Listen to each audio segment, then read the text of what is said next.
Saudara-saudari yang terkasih,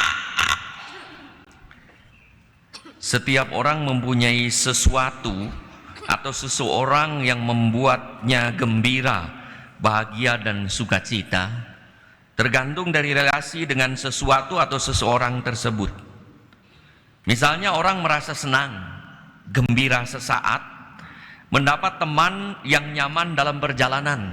Misalnya di kendaraan umum, dapat teman duduknya itu yang membuat senang, aman.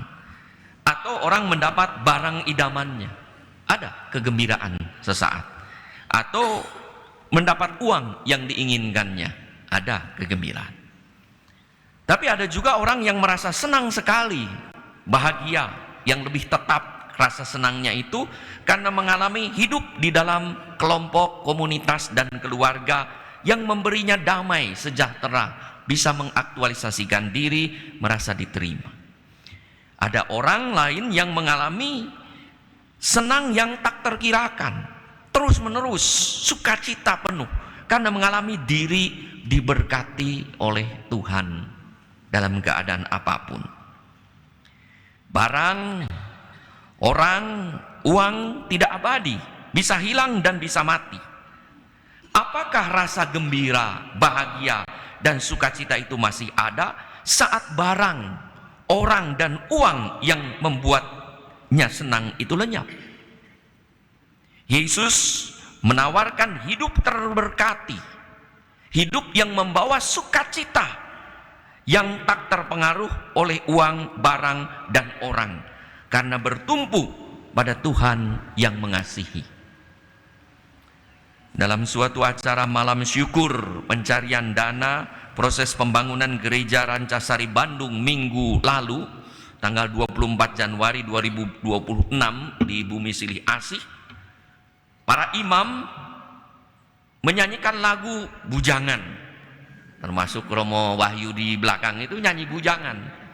Ya, beginilah nasib jadi bujangan. Saya tidak tahu persis, tapi mereka lancar sekali nyanyinya. Sampai pada lirik, hati senang walaupun tak punya uang. Oh, gitu ya.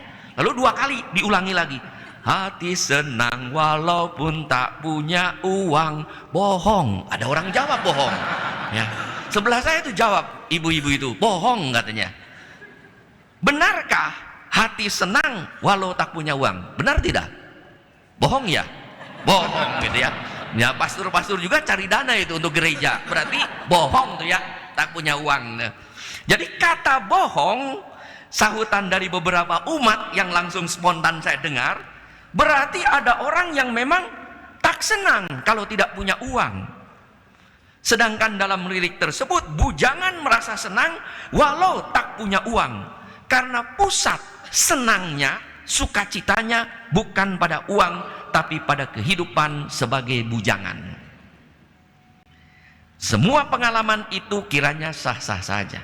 Memang dalam kenyataan ada orang yang tak punya uang, sakit kepala, sakit migrain, terus tak punya uang nih.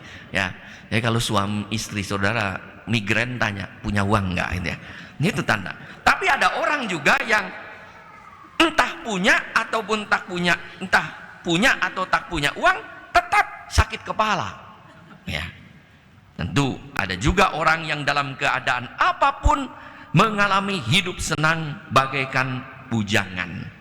Karena mengalami hidup diberkati Allah, dikasihi oleh Allah dan sesama manusia.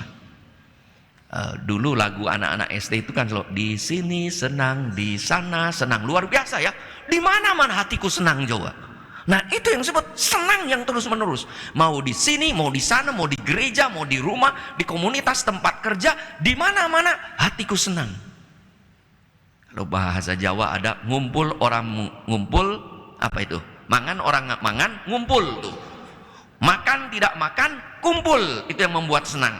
Jadi ada yang mengalami seperti itu. Nah, itu sukacita. Sukacita senang yang tidak dipengaruhi oleh apapun. Dalam Injil, Yesus menyampaikan sukacita seperti itu. Yang ada dimanapun, dalam keadaan apapun, yang harus menjadi fondasi hidup murid Kristus. Yang mengandalkan Allah semata, hingga mengalami hidup diberkati dan dikasihi oleh Allah. Maka kalau kita mengalami hidup diberkati oleh Allah dalam keadaan apapun, luar biasa, senang, bahagia, sukacita. Sukacita bukan berarti tanpa kekurangan dan tanpa kelemahan. Bukan berarti sukacita itu tanpa kesulitan dan penderitaan bahkan. Orang yang menggantungkan sepenuhnya pada rahmat dan berkat Allah, itu akan mengalami tanpa Allah ia tidak mungkin hidup sebagai manusia yang bermartabat penuh berkat. Itulah yang dikatakan dalam Injil sebagai sabda bahagia pertama yang menjadi fondasi, miskin di hadapan Allah karena dia adalah empunya kerajaan surga. Miskin tapi kaya, dia memiliki kerajaan Allah. Tidak ada orang kaya apapun di dunia ini kecuali yang memiliki kerajaan Allah. Luar biasa. Miskin tapi miskin bukan soal harta, bukan soal barang, bukan soal uang, bukan soal orang, tetapi soal bagaimana memiliki hati, budi, energi seluruhnya terpaut pada Allah. Tidak ada ikatan, tidak ada kelekatan, sehingga orang merasa lepas bebas miskin, sehingga ia memiliki kerajaan Allah. Dan itulah yang membuat sukacita, bagaikan bujangan tadi ya. Jadi itulah gambaran pribadi yang hidup miskin dalam roh, tergantung pada Allah. Kepercayaan dan penyerahan diri penuh pada Allah ini membawa kebahagiaan yang tak terkatakan dan sukacita yang tak tergantikan. Maka kata yang digunakan dalam Injil itu berbahagialah, katanya dalam bahasa Indonesia makarios, sukacita yang tak dipengaruhi oleh apapun, oleh barang, oleh orang, oleh uang. Dia akan mengalami sukacita karena Allah itu kekal. Maka sukacita pada orang seperti ini pun akan bersifat langgeng, walau uang berkurang, barang hilang, atau orang wafat. Sukacita tak tergantikan ini yang menjadi dasar orang bisa atau tetap mengalami sukacita walaupun mengalami duka cita. Maka dikatakan berbahagialah orang yang berduka cita. Ya, akan walaupun mengalami rasa lapar dan haus, dianiaya demi kebenaran, dicela dan difitnah, segala yang jahat, difitnahkan segala yang jahat, tetap bersukacita. Sukacita ini makin kuat karena orang tersebut seperti dikatakan oleh Yesus memiliki kerajaan Allah. Sukacita ini diungkapkan dalam hidup yang lemah, lembut, murah hati, suci, dan membawa damai. Itu orang yang mengalami sukacita betul. Kalau saya sukacita, ada tidak bentuk konkretnya? Lemah lembut, murah hati, suci hatinya, membawa damai. Kita bersyukur tadi kedatangan Menteri Agama. Tadi pagi juga kita bertemu ya dengan para tokoh Muslim, itu berbicara tentang bagaimana kita harus dekat, makin dekat kepada Tuhan, supaya kita bisa makin melayani sesama manusia, sehingga dimanapun dengan jabatan tidak ada jabatan pun kita akan mengalami hidup penuh integral ya, sukacita. Maka orang macam ini bersukacita karena orientasi hidupnya adalah Allah di surga. Allah itu satu menciptakan semua manusia, maka bergaul dengan siapapun adalah panggilan Allah yang sama.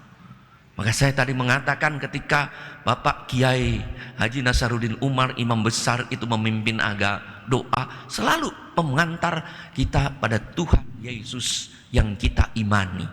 Luar biasa. Tadi saudara-saudara mengalami doanya, luar biasa kan? Hebat tuh ya. Makanya luar biasa mengalami setiap ya. Bagaimana orang-orang kudus dari agama apapun begitu melantunkan doa, memberi berkat kepada kita. Maka kita diajak makin dekat dengan Tuhan untuk memiliki kerajaan Allah, sehingga apapun yang kita alami mengalami sukacita.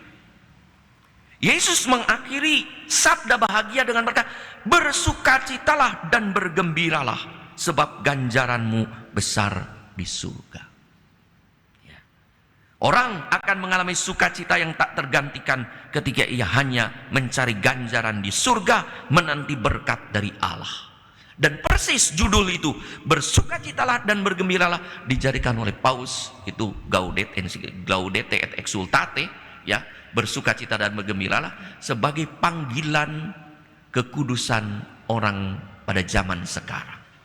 Itu merupakan sabda bahagia itu.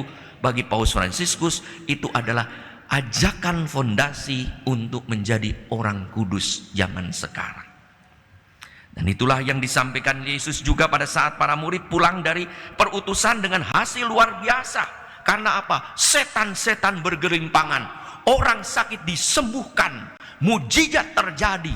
Mereka bersukacita dan bergembira. Tapi Yesus mengingatkan di dalam Lukas 10:20. Namun demikian, janganlah bersukacita karena roh-roh itu takluk kepadamu, tetapi bersukacitalah karena namamu ada terdaftar di surga. Luar biasa kan? Coba saudara-saudari, kalau nama saudara-saudari terdaftar di surga, enak kan? Begitu mati, itu daftar nama saya. Oh, selamat. Coba kalau tidak ada daftarnya di surga, celaka kita kan? Ya. Saudara-saudara yang terkasih, Yesus menyebut bahagia, makarios, sukacita yang tak terpengaruhi apapun. Kebahagiaan ini tidak dapat direbut oleh duka cita, oleh penderitaan, entah diejek, dianiaya atau difitnah, tetapi justru tampil dalam kehidupan yang sekali lagi lemah lembut, murah hati, suci dan musa. Inilah hidup bebas dari rasa takut dan khawatir karena mengandalkan Allah sebagai sumber sukacita. Dan saya menyaksikan bagaimana orang yang berjuang melawan kanker, dekat kepada Tuhan, masih mengalami sukacita yang luar biasa.